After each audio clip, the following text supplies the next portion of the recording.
Thank you so much for watching my YouTube channel. We're starting a series. I really like the series called Navigating Change. And the truth of it is we all go through change in life, be that moving from high school to college. We go through changes in terms of being single. Maybe we get married, or maybe we're married and change, we get divorced, having kids, whatever. But we all navigate. And change is the name of the game. That's what life is life is change. For some of us, we love change. Woo! It's exciting. And we hate boring, monotonous, steady. For some of us, we like, boring, monotonous, steady, and we hate change. And then some of us blend it. But we all need help with change. So I want to look at Bible characters who navigated change. And the first character I want to look at today for our time together is Job. I think Job is a very significant poster child for change, because the change that happened in his life wasn't like a gradual change, a slow process thing. It was very, very abrupt and sudden. So in one day, and you can read about this in Job chapters 1 and 2, all the backstory for it, and just a little side rabbit trail. The devil, Satan, has a conversation with God about Job. And you're like, when do you ever hear and see that in the Bible? This is like the one and only time, really. But you can read that on your own. That's kind of an interesting journey right there. But Job in one day loses all of his wealth, all of his camels, all of his goats, chickens, ducks, pick something. All that wealth goes out the window, gets killed, gets taken away, stolen, as well as he loses all of his kids in one day. So a great wind comes in and blows, and the roof of the house falls and crushes and kills all of his kids, all in one day. This isn't something that happens like, 1 week and the next week, and this is all compiled. And then, to add injury to insult, shortly thereafter, the devil, enemy, Satan, puts infirmity on Job's body, and he has like boils and sores, open sores. And he's sitting in ashes, and he's pretty much decimated. It's everything but his breath, his life is taken from him. And then he's married to this wife who tells him, curse God and die.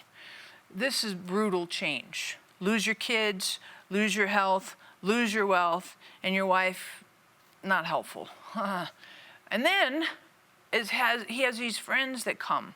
And it says, if you read this, I think it's really fascinating. His friends come, and they observe Job for 7 days. They watch him, and they don't say a word. They see his pain. They see his anguish. They see the physical pain. They see the emotional pain. They see the trauma that he is experiencing and the anguish at that time. That's change that's wouldn't wish that on your worst enemy, like at all. And sometimes you might go through a season that feels like a Job season. You might know some friends that are in a Job season, or some relatives, and this would be a good video to share with them. And it's not long, but I think it'll be encouraging, because this season, you go through seasons like this, but some things to help you. Those friends were quiet for 7 days. And if we're a friend who's walking alongside of somebody who's in a Job season, the best thing those friends did was they were silent for 7 days, because when they opened their mouth, they started, in essence, trying to figure out, why did this happen? Why did this awful, horrible, horrible compilation of events, why did this happen to Job? Well, Job did something wrong. He must have sinned. There must be some kind of lack of integrity in it. And so, in essence, they started to kind of initially question Job's character. And then by the time you get to the end of their input in his life, it feels like they're attacking Job's character. And these friends aren't really helpful. They're not really friends. They're the frenemy kind of idea.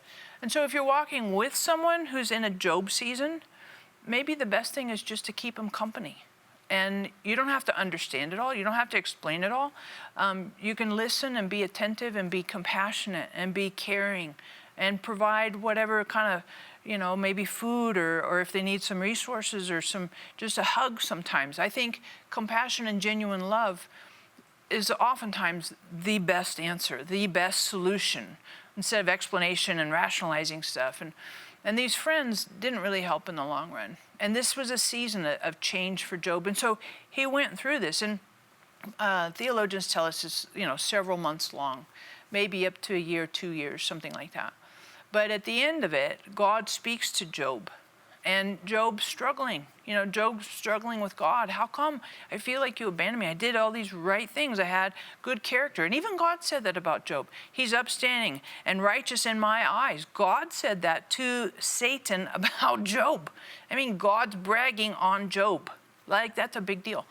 And so at the end of that season of change, Job, he comes and God questions Job. And God says to Job, were you there when I made the earth? Were you there when I created the sky? Were you? And he asked him like over 50 questions. And Job, at the end of it, he's like, I don't understand. I recognize, God, that you are sovereign. I know that you are in control and you're not just omnipotent, but God is also omniscient, knows all things. And we can appreciate that God is love, genuine love. We don't have to understand why events happen and don't happen, but we can choose to trust in the character of God, no matter what change we are in.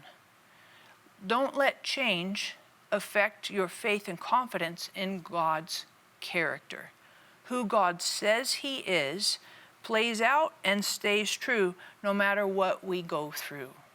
So I just encourage you, if you're in that kind of a season, trust in the character of God.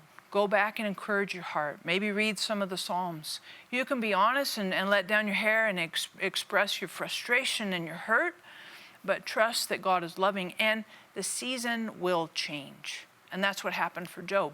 God spoke to Job and said, pray for your friends and I'll turn your captivity. And that's what happened. Job prayed for his friends.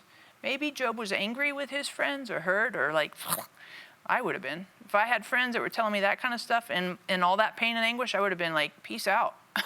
Hit the road. I don't need that kind of friendship. But Job prayed for his friends and forgave his friends, and God turned Job's captivity. And if you read the end of Job, he had double the wealth and double the kids than when he started at the very beginning. And let's choose to trust God's character, regardless of the changes that we're going through or things that we're experiencing. So thanks again for watching. Super glad to have any feedback, up, down. Sammy, Harcum, you totally are phenomenal. You always give me some great input. I really appreciate you. And of course, I'd love to have you subscribe. And here's your joke. Seriously, this is an amazing joke, kind of. So what do you call a bear with no teeth? You call him a gummy bear. All right, catch you next week for our continuing series on navigating change.